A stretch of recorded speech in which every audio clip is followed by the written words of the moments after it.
I am so glad to be here today, although very scared.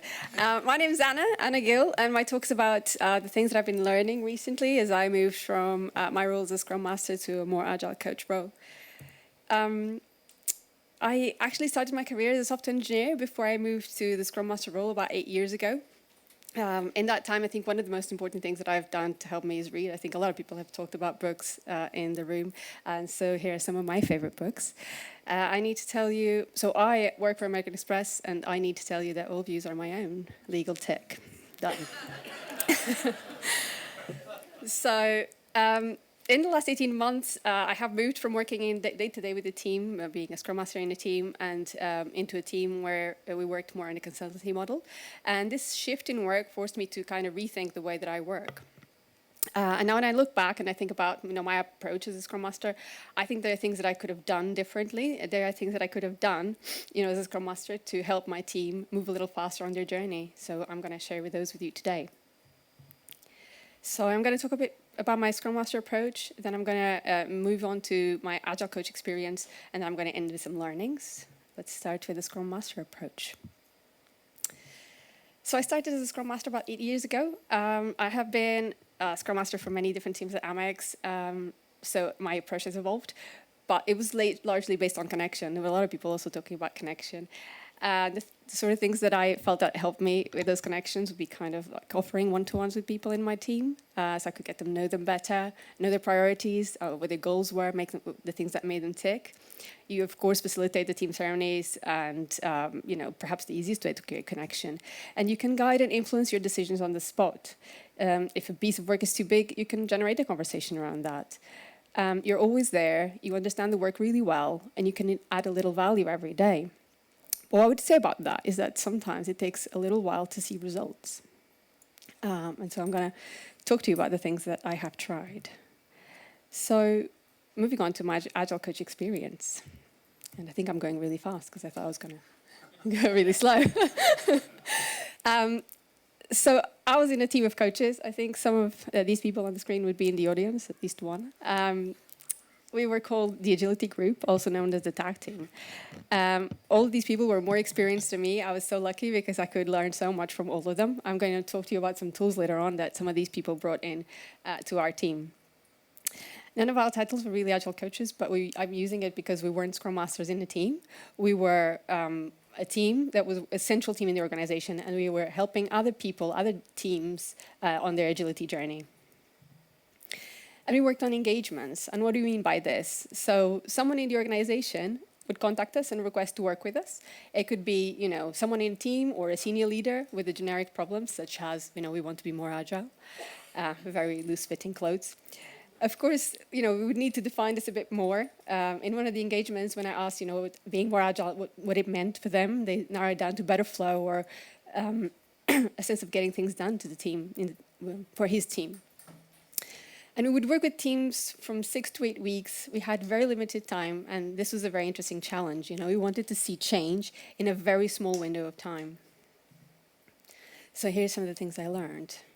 So there was a shift in work, right? Being from a team, central team, and time was a major limiting factor. We didn't have a lot of time to build relationships. You are really an outsider of the team, and you have less time to observe, so you have to change what you're doing. There were things that I tried that didn't work, and I have to tell you that they didn't work for me. There were a lot of people in the team that probably had different experiences. So my Scrum Master approach didn't really work. In 6 to 8 weeks, you can't observe everything. You won't know the work, and you won't understand all the team dynamics.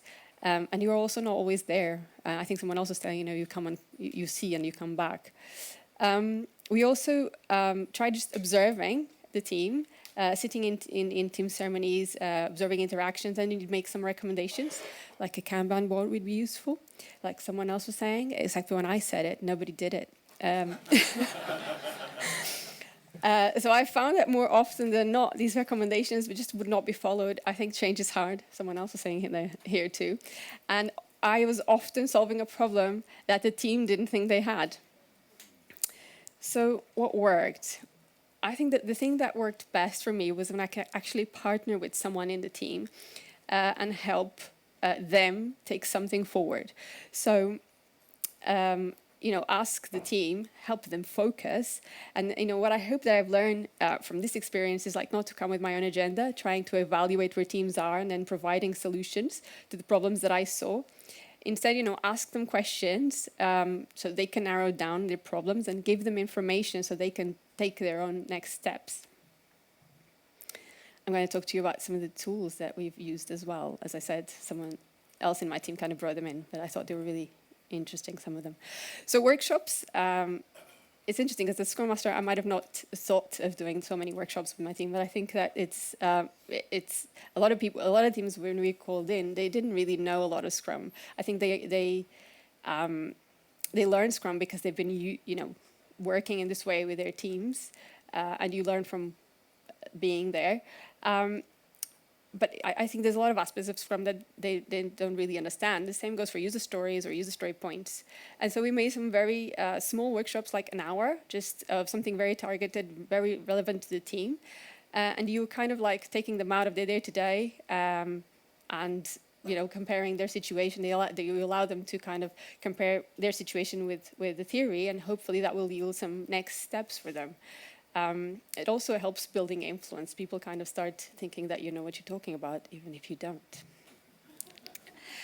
And Agile radars could be a Marmite thing, but I really like the ones that we used.